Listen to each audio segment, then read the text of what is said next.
भारत में corona virus के कारण बेड्स, दवा और ऑक्सीजन की कमी के बीच हाहाकार मचा हुआ है। भारत में बढ़ते कोरोना संक्रमण ने दुनिया भर में अब तक के सारे रिकॉर्ड तोड़ दिए हैं। अमेरिका के बाद भारत में पहली बार एक दिन में 3 लाख से ज्यादा कोरोना केस आए हैं। स्वास्थ्य मंत्रालय की ओर से जारी किए गए आंकड़ों के मुताबिक पिछले 24 घंटों में 3,14,835 नए कोरोना केस सामने आए और 2104 संक्रमितों की जान चली गई है।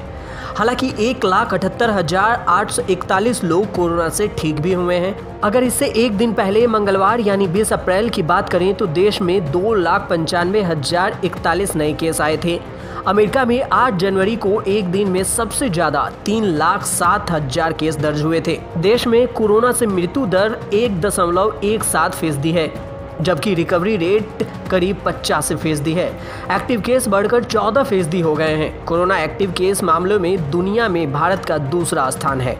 कुल संक्रमितों की संख्या के मामले में भी भारत का दूसरा स्थान है, जबकि दुनिया में अमेरिका, ब्राजील, मैक्सिको के बाद सबसे ज्यादा मौत भारत में हुई है। देश भर के अंदर कुल 12 राज्यों में सबसे ज्यादा 2,60,000 कोरोना के मरीज मिले हैं। उन 12 राज्यों की अगर बात करें तो महाराष्ट्र में 67,468, उत्तर प्रदेश में 33,106, दिल्ली में 24,638, कर्नाटक में 23,558, केरल में 22,414, राजस्थान में 14,622, छत्तीसगढ़ में 14,519, मध्य प्रदेश में 13,107, गुजरात में 22,553, बिहार में 12,222, तमिलनाडु में 11,681, पश्चिम बंगाल में 10,784 लोग कोरोना से संक्रमित पाए गए। हालांकि ये आंकड़े 21 अप्रैल तक की है। राजधानी दिल्ली में संक्रमण की दर 31.28% है, जिसका मतलब है कि हर तीसरे नमूने में संक्रमण की पुष्टि हुई है।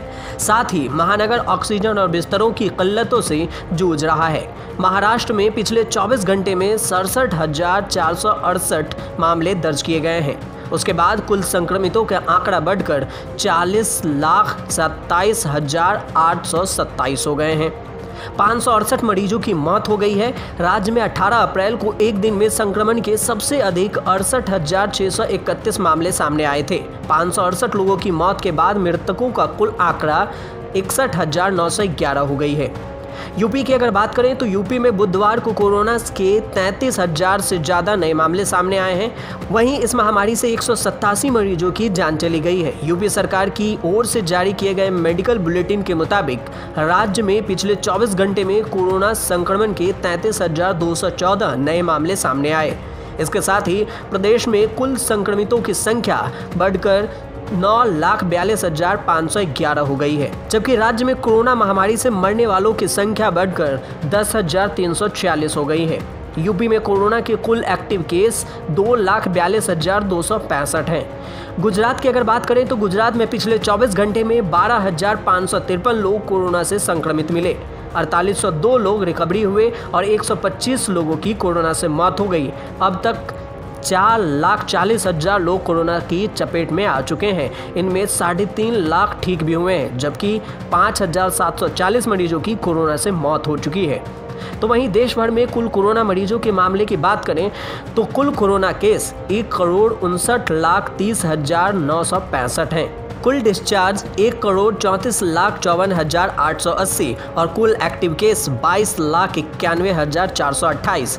अगर कुल मौतों की संख्या की बात करें तो कुल मौत 1,84,657 हो चुके हैं। और अगर वैक्सीन की बात की जाए तो कुल टीकाकरण 13,23,30,644 डोज दी जा चुकी है। देश में 16 जनवरी से कोरोना का टीकाकरण लगाए जाने के अभियान की शुरुआत हुई थी। 21 अप्रैल तक देश भर में 13,23,30,644 कोरोना डोज दिए जा चुके हैं। बीते दिन 22,11,334 टीके लगे। वैक्सीन की दूसरी खुराक देने का अभियान 13 फरवरी से शुरू हुआ था। 1 अप्रैल से 45 साल से ऊपर के सभी लोगों को टीकाकरण लगाया जा रहा है। अब 1 मई से 18 साल से ऊपर के लोगों को टीकाकरण भी किया जाएगा। न्यूज़ तक ब्यूरो।